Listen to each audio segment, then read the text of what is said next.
Ladies and gentlemen, How you doing? we're back here at Cora's Den, continuing the Mass Effect playthrough. Say hello to Harkin. He basically exists to say, hey, the game reacts properly to you playing a woman. How do they do this? By having some drunken asshole hit on you, I suppose. Although, your renegade lines for Harkin in this instance are kinda hilarious, actually.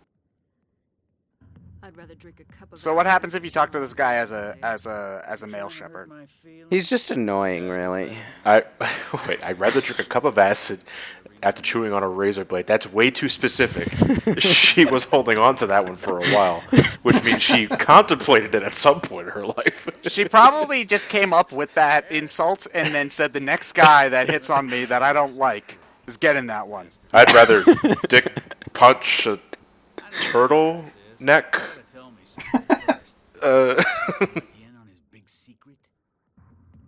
Unfortunately, Harkin is actually always the first conversation I get to in Mass Effect 1, where the dialogue wheel options are a bit unclear, and I wind up asking the same thing twice by accident.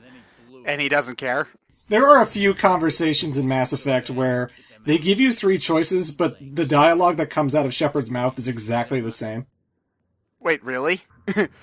Yeah, Mass Effect 1 has a weird thing. It always seems to feel the need to have three options on the right-hand side, no matter what your choices are, but they'll always say the same thing. Yes, of course, and sure. Yeah, it's like it's it's afraid to admit that some of its dialogue lines have no real options. Whereas Mass Effect 2 and especially 3, when it did do that, it just had an automatic line that played no matter what.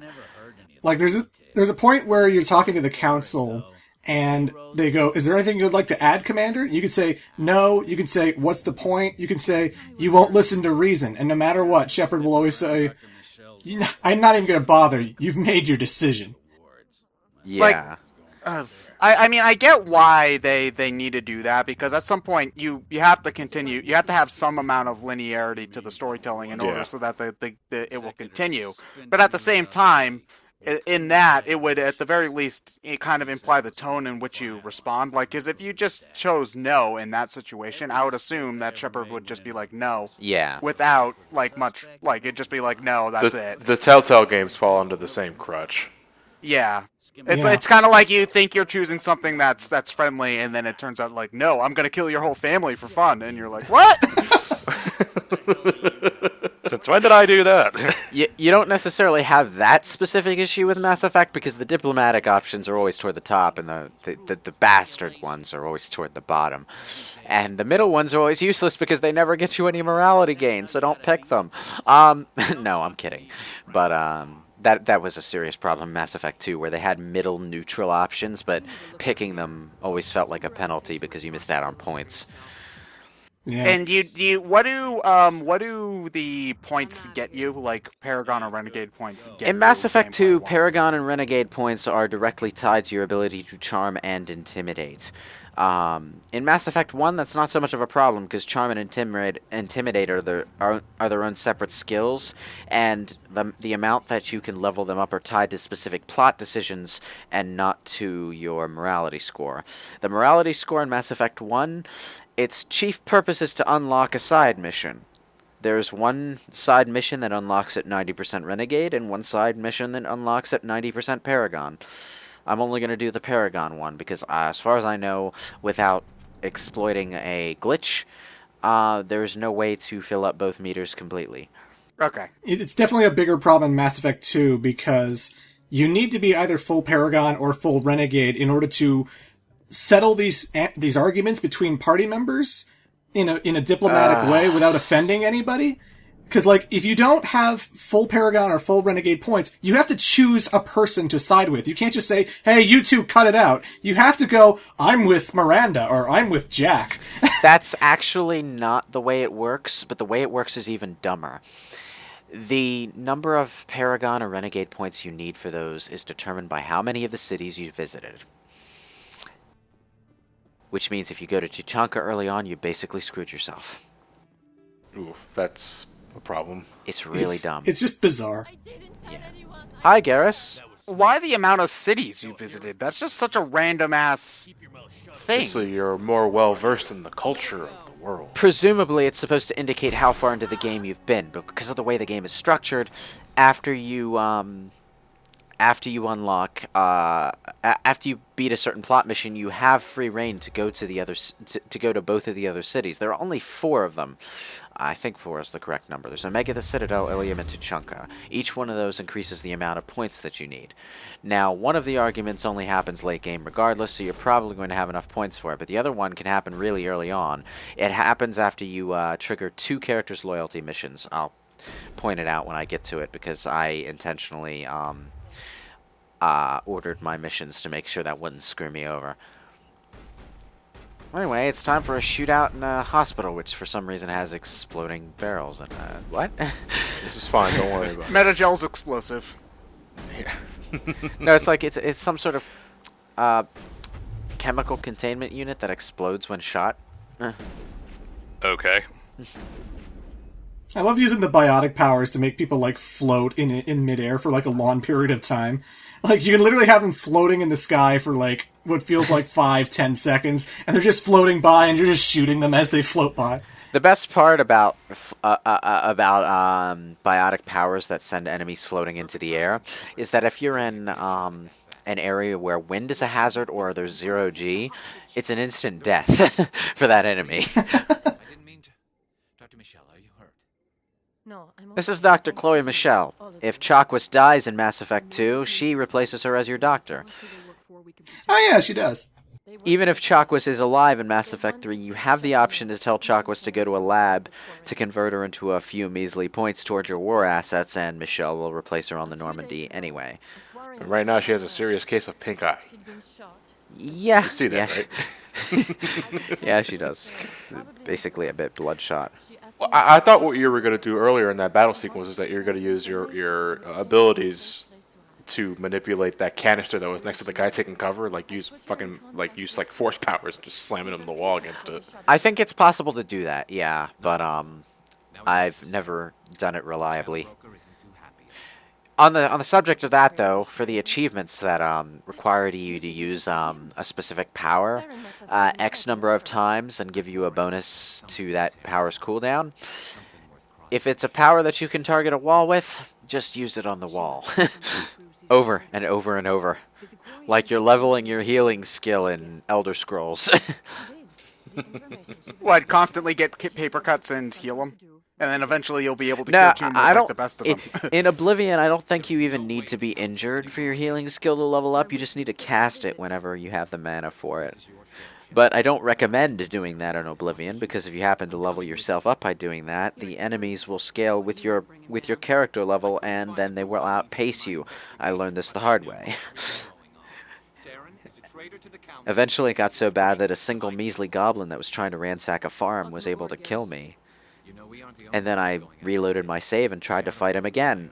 And I only managed to defeat him by backpedaling for about 10 miles across the fields of Cyrodiil, whacking it with my sword whenever I saw an opening. That's one way to do it.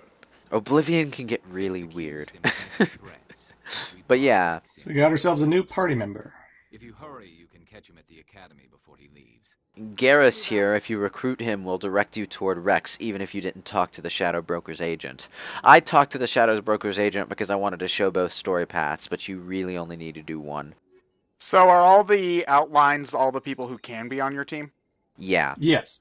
Okay, so... It's a relatively small party. Yeah. You recruit all but one of them on the Citadel here, which is another thing that sets you apart, sets this game apart from the others, because the others space their party recruitments out a lot further across the game. Which one of those Mr. Game & Watch? The sixth party member that you can't recruit on the Citadel is one of your main plot missions. Her name is Liara, and you get a really, really, really hilarious bit of dialogue if you save her for last, because she's basically trapped where she is until you get there. And if you save her for last, she's delirious when you get there. Delirious from starvation. Yeah. Look it up on YouTube, it's great. Unfortunately, if you're going to if you're planning to recruit Liara, you lock yourself out from doing that if you save her for last. So, you know, buyer beware, I suppose. So, do you have her now, or? Liara? Yeah. Oh no, she's. She's the first main plot mission I go to, but I save her for after the first DLC, so we're not gonna see Liara for a while.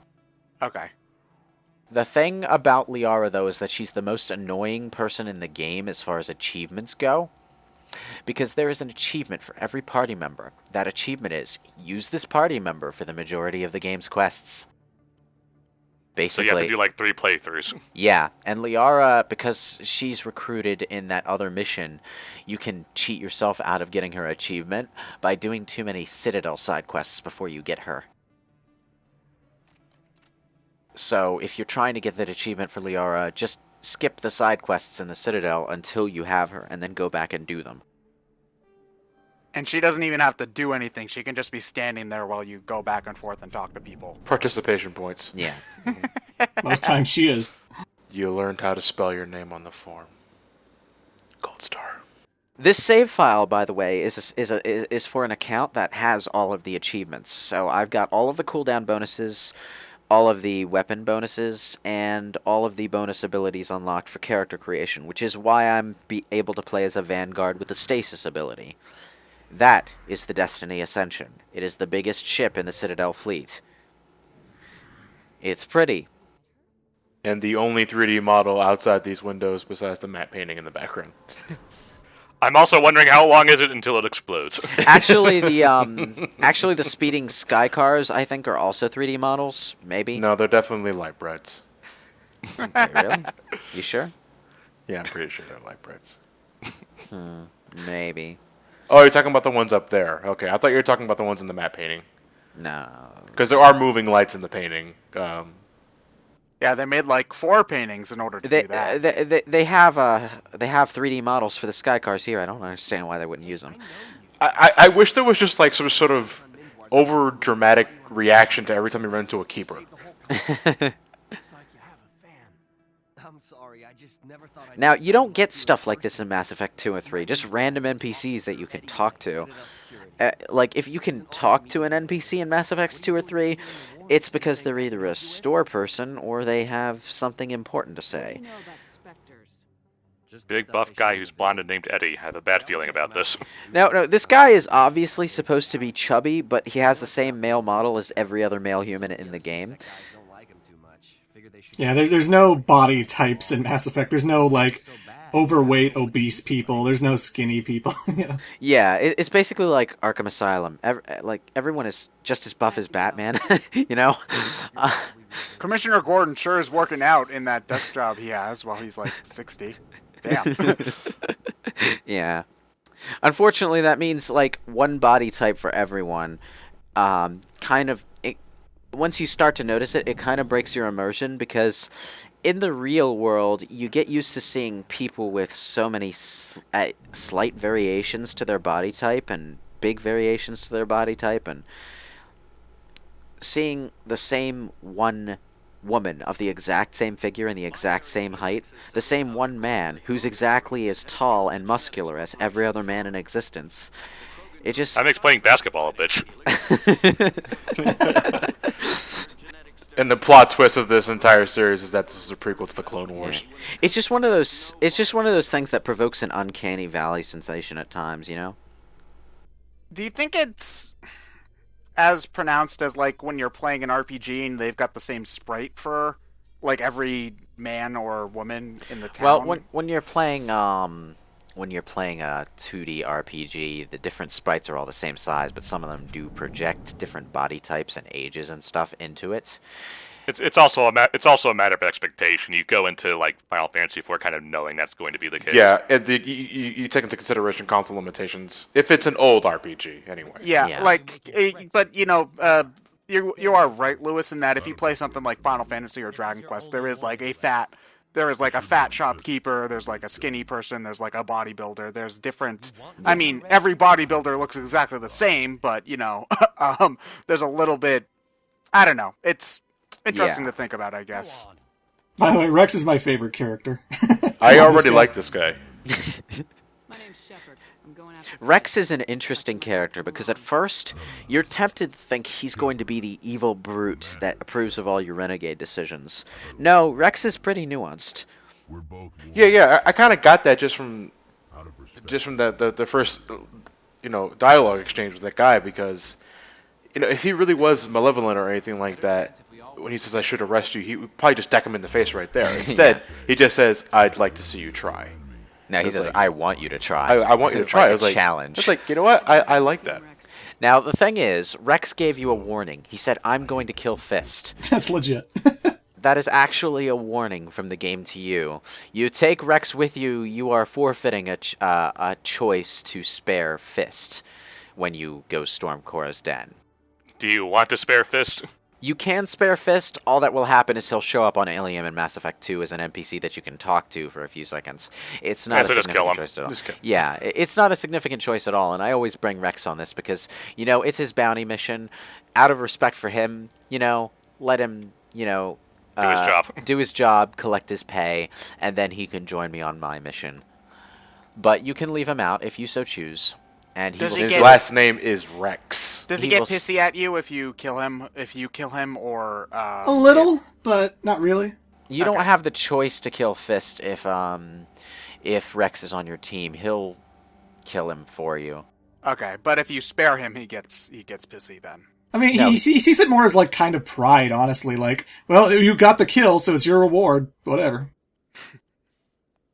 Okay. Wait a minute, did I just see that right?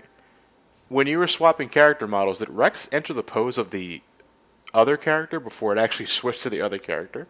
Alright, here's the thing about Mass Effect's animations that's particularly devious. No matter what humanoid model you're looking at, Krogan, Turian, Human, Quarian, they all use the same animations. Yeah, I thought that it was really weird how Wrex just kind of like went all stiff Yeah. before the character model swapped.